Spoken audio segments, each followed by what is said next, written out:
Good morning to all of you. Myself Kartar Chaudhary, lecturer, Government Polytechnic College, Ajmer. Today I start e-lecture on line of sight propagation or space wave propagation. According to its name, space wave propagation. Why it is known as space wave propagation?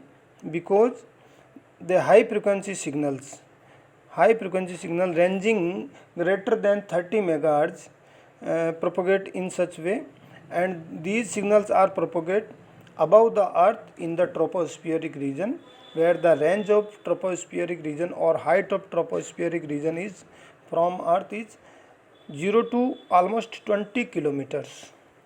तो ये सारे signal ट्रोपोस्फियरिक reason में propagate करते हैं और इस type के propagation में हाई फ्रीक्वेंसी सिग्नल होते हैं जो कि 30 मेगाहर्ट्ज से अबव ही यूज की जाती है. इससे बिलो की फ्रीक्वेंसीज इस प्रोपोगेशन इस मोड में यूज नहीं की जाती है. और इसमें मैं बता दूं कि VHF, UHF, SHF यानी very high frequency range, ultra high frequency range और super high frequency range SHF, जिसको माइक्रोवेव फ्रीक्वेंसीज भी कहते हैं, ये सारी फ्रीक्वेंसीज के सिग्नल इस मोड में प्रोपोगेट करते हैं. दूसरी ध्यान देने वाली बात यह है कि स्पेस वेव क्यों कहा गया इसको, क्योंकि सारे सिग्नल्स स्पेस में प्रोपोगेट कर रहे हैं, ग्राउंड से ऊपर रहते हैं, सिग्नल ग्राउंड को ऑलमोस्ट टच नहीं करते हैं अगर एंटीना की हाइट सफिशिएंट है और ओरिएंटेशन सही है तो. दूसरा, line of site. Because high frequency signal है तो वेवलेंथ जितनी फ्रिक्वेंसी ज़्यादा उतनी ही कम होगी, और अगर वेवलेंथ जितनी कम हुई तो सिग्नल का अटेन्यूएशन उतना ही ज़्यादा होगा अगर ऑब्स्टेकल से स्ट्राइक करता है तो. यानी लो वेवलेंथ सिग्नल किसी ऑब्स्टेकल से टकराता है तो वो वहीं पे अटेन्यूएट हो जाता है, पेनिट्रेट नहीं कर पाता है. जबकि ग्राउंड वेव प्रोपोगेशन में सिग्नल की वेवलेंथ सफिशिएंट थी, हाई थी, और इस केस में वो ऑब्स्टेकल के जब स्ट्राइक करता था तो diffraction, refraction, reflection in mechanism के थ्रू पार हो जाता था. लेकिन हाई फ्रिक्वेंसी सिग्नल में वेवलेंथ बहुत कम होती है, लो वेवलेंथ के सिग्नल होने के कारण ये वहीं पे अटेन्यूएट हो जाते हैं. तो लाइन ऑफ साइट डिस्टेंस में ट्रांसमिटिंग एंड रिसीविंग एंटीना होना ज़रूरी है. So why it is also known as line of sight propagation या फिर line of sight communication. Another name of its are tropospheric wave propagation. Just I tell you, the signals propagate almost in tropospheric region, and we can say the another name is direct ray propagation. So किसी भी नाम से इसको बुलाया जा सकता है. इनका जो मेन जो एप्लीकेशंस होती है स्पेस वेव प्रोपोगेशन की या हाई फ्रिक्वेंसी के सिग्नल जो इसमें ट्रांसमिट किए जाते हैं, सो इसका मेन एप्लीकेशंस है FM ब्रॉडकास्टिंग. आप जो FM सिग्नल्स, FM में गाने सुनते हैं, रेडियो मिर्ची या अनदर जो FM चैनल्स होते हैं, वो सारे सिग्नल्स इसी प्रोपोगेशन मोड में ब्रॉडकास्ट किए जाते हैं. टीवी में जो फ्रीक्वेंसी मॉड्यूलेशन के सिग्नल आते हैं वो भी इसी में ही, यानी TV frequency modulation broadcasting. Radar में इसमें ये काम में आता है.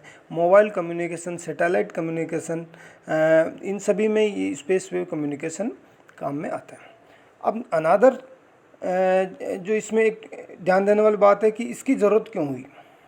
What is the need of space wave propagation.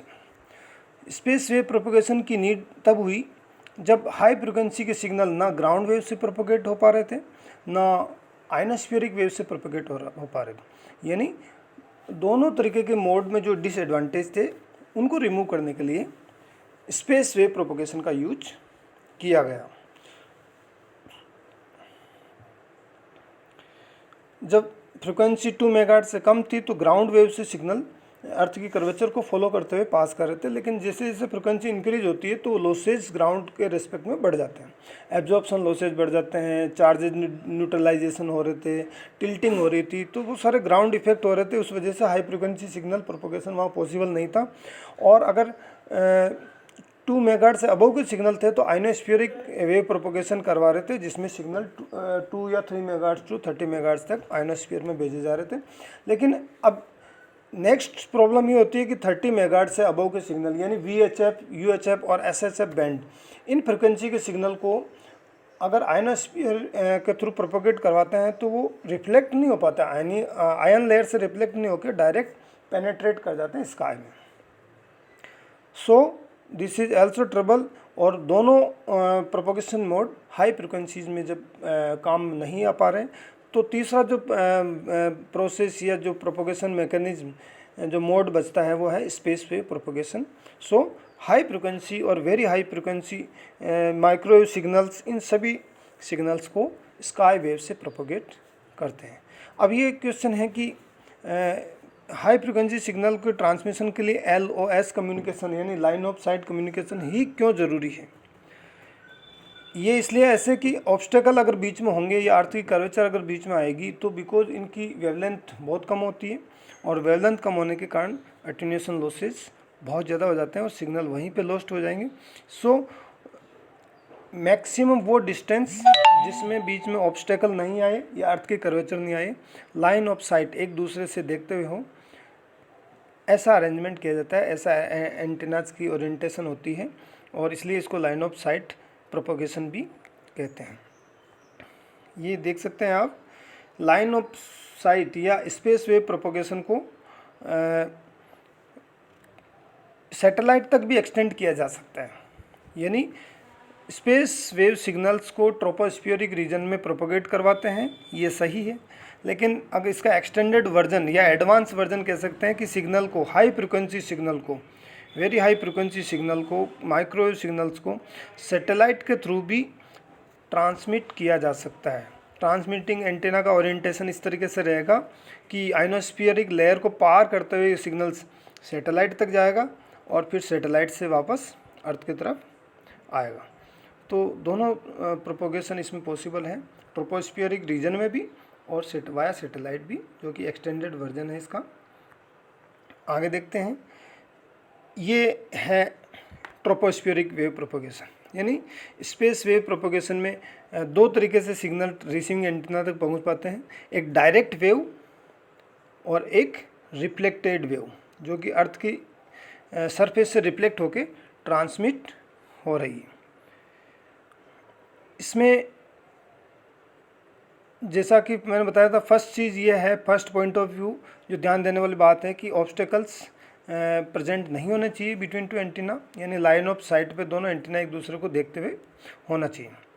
दूसरा अनदर जो मेजर पॉइंट ऑफ कंसर्न है वो ये है कि जो सिग्नल ट्रांसमिट किए जाते हैं उसकी जो रेंज होती है हाई फ्रिक्वेंसी हो,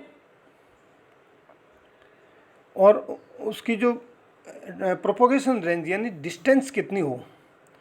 सिग्नल हाई फ्रिक्वेंसी के होंगे, एंटीना की हाइट ज़्यादा होगी, यानी एंटीना माउंट होगा अर्थ से काफ़ी हाइट पर, लेकिन उसकी प्रोपोगेशन रेंज, उसके बीच की डिस्टेंस कितनी हो दोनों एंटीना के, तो ये भी एक मेजर कंसर्न है जो ध्यान देने वाली बात है। लेकिन कंडीशन वही है कि लाइन ऑफ साइट डिस्टेंस होनी चाहिए, दोनों एंटीना एक दूसरे को देखते हुए होना चाहिए।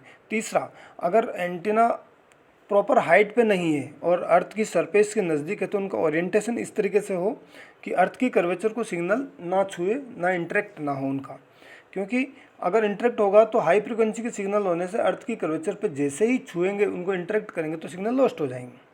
तो ये 3-4 चीज़ें ध्यान देने वाली होती है इसमें।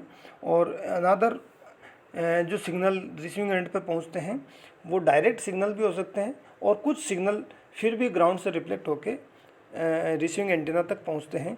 तो overall strength of signal at receiving antenna will be equal to sum और difference of both direct rays, direct wave and reflected ground reflected waves. अगर दोनों सिग्नल इन फेज है तो सिग्नल की स्ट्रेंथ अच्छी हो जाएगी, और आउट ऑफ फेज है तो सिग्नल की स्ट्रेंथ वीक रहेगी।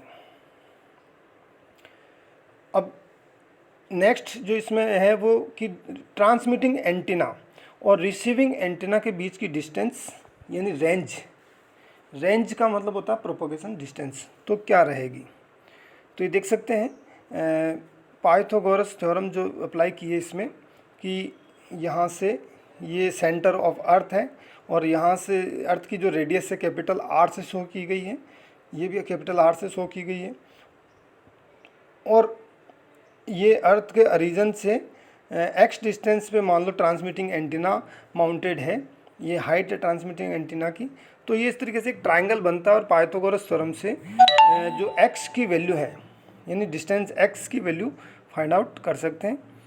सिमिलरली रिसीविंग एंटीना को भी माउंट कर दिया। और ये जानने की कोशिश की जा रही है कि मैक्सिमम डिस्टेंस यानी x1 plus x2 maximum distance क्या होगी दो एंटीना के बीच में, ताकि proper line of sight communication possible किया हो सके। तो मैक्सिमम डिस्टेंस होगी d equals to √2 HT into R plus √2 HR into R. यहाँ पे कैपिटल R अर्थ की रेडियस है, ST height of transmitting antenna, HR height of receiving antenna. So total distance will be equals to like that. और यहाँ पे अर्थ की radius capital R को और √2 को अगर सोल्व करते हैं तो ये जो मैक्सिमम डिस्टेंस है वो लगभग कुछ आएगी, नोट करिए। d equals to 3.57 into bracket में लिखिए √ST plus √HR bracket close. Flat surface अगर हो अर्थ की तो ये फॉर्मूला रहेगा। और अगर कर्व्ड सरफेस कंसीडर करते हुए फॉर्मूला कैलकुलेट करेंगे, इसको आगे सोल्व करेंगे अर्थ की रेडियस की वैल्यू रखते हुए, तो कर्व्ड सरफेस के लिए जो फॉर्मूला होगा मैक्सिमम डिस्टेंस का वो होगा d equals to 4.12 into bracket start उसमें लिखिए √ST यानी ट्रांसमिटिंग एंटीना की हाइट का √ प्लस √HR और ब्रैकेट क्लोज, यानी R की वैल्यू रख दीजिए, 2 की वैल्यू √2 की वैल्यू को सोल्व करेंगे तो ये जो बाहर कांस्टेंट आएगा वो आएगा 4.12 कर्व्ड के लिए और 3.57 फ्लैट सरफेस के लिए। That is the maximum distance या line of sight distance between transmitting and receiving antenna. आगे देख सकते हैं डायग्राम को, इसको भी रेफर कर सकते हैं। ये डायग्राम डायरेक्ट वेव जा रही है, रिफ्लेक्टेड वेव जा रही है। कहते हैं कि भाई नहीं जाना चाहिए, लेकिन फिर भी एक लिमिट होती है एंटीना की जो हाइट होती है। एंटीना को हाईली ओरिएंटेड किया होता है, ऊपर माउंट किया होता है किसी टावर पे, लेकिन फिर भी उसकी एक हाइट उसकी लिमिट है। तो कहीं ना कहीं कुछ सिग्नल अर्थ की सरफेस पे आएंगे और रिफ्लेक्ट बैक होके जाएंगे। तो ये प्रॉपर डायग्राम है ट्रोपोस्फियरिक वेव प्रोपोगेशन का या स्पेस वेव प्रोपोगेशन का। और ये है मैक्सिमम डिस्टेंस का डायग्राम कि मैक्सिमम ट्रांसमिटिंग और रिसीविंग एंटीना जिसकी हाइट फिक्स कर दी है पहले से ही, उसको कितने डिस्टेंस पे रख सकते हैं। यहाँ पे हाइट पहले ही फिक्स कर दी है HT एंड HR, तो अमुक हाइट के दो एंटीना को कितनी डिस्टेंस पे रखें कि मैक्सिमम कितनी डिस्टेंस पे रखें कि line of sight communication possible हो। तो ये उसका डायग्राम है। और एक अनदर डायग्राम आप रेफ़र कर सकते हैं। So it is line of sight communication और स्पेस वेव कम्युनिकेशन। एप्लीकेशंस देख सकते हैं, इसकी बहुत सारी एप्लीकेशंस है। इसमें मैक्सिमम जो मेन एप्लीकेशन है वो है FM ब्रॉडकास्ट, जिसमें आप डिफरेंट चैनल्स पे ऑडियो सॉन्ग्स गाने वगैरह सुनते हैं। ऑप्टिकल कम्युनिकेशन में भी काम में आ रहा है, WLL में भी काम में आ रहा है। रडार इसकी मेन एप्लीकेशंस हैं, वायरलेस लिंक इसकी मेन एप्लीकेशंस हैं। तो ये सब लाइन ऑफ साइट की एप्लीकेशंस हैं जिसको आपको ध्यान रखना है। Thank you.